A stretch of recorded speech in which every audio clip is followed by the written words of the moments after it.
Atención para el señor presidente. Vamos a darle ese canal a esos haitianos, que esos haitianos lo que quieren es producir arroz, producir yuca, producir guineo, producir plátano. Y a la hora que esos haitianos estén produciendo, esos haitianos van a jalar. De estos haitianos ilegales que están aquí, ellos lo van a jalar para allá. Y vamos a dejar la vaina. Entonces aquí hay un sector que no le conviene que los haitianos ilegales se vayan. Me imagino que será eso. Vamos a sentarnos en la mesa del diálogo, vamos a darle a esos haitianos para que produzcan su comida, para que coman. Coño, esa gente son humanos también. Lo que queremos tener los haitianos aquí, como estamos con los haitianos, con una persecución con ellos, con una jodienda, con un azar con los haitianos. Esa gente son humanos también. ¿Quién ve inmigración aquí persiguiendo a colombianos? ¿Quién ve inmigración aquí persiguiendo a los gringos que están ilegal? ¿Quién ve aquí a inmigración persiguiendo a los árabes? ¿Quién ve aquí a inmigración persiguiendo a nadie de otro país? No, a los negros, a los haitianos. Señores, eso no. Los haitianos dan mucho beneficio a este país. Los haitianos son los que están en la parcela con el culo para arriba, cogiendo sol, dándole beneficios a empresarios, dueños de parcelas de este país. ¿Quién diablo ve un chino echando día en una parcela aquí? ¿Quién ve un gringo echando un día en una parcela aquí? ¿Quién ve un colombiano aquí echando un día en una parcela?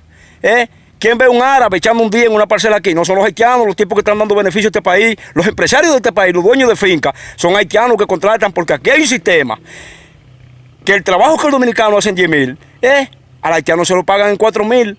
Entonces, vamos a dar ese canal a esos haitianos. No es que yo estoy a favor de los haitianos, coño, pero yo estoy cansado de tanta vaina. Todos los días que me levanto de mi cama, con este jodido tema, con un tranque, por un jodido canal. Vamos a darle salida a esto, para que estos tipos produzcan su comida, para que estos tipos hagan su reguío. Coño, pero ni tanto ni tampoco.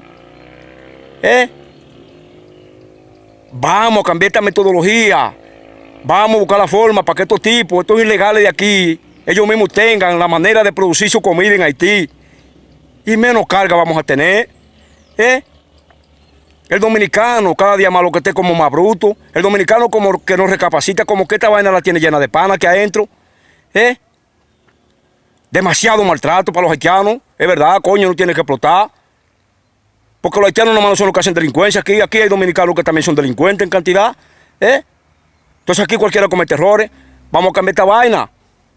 Vamos a cambiar esta vaina. Eso es histórico lo que uno está viendo diario con el mismo tema. Ya uno está cansado de esta vaina y ese maldito conflicto.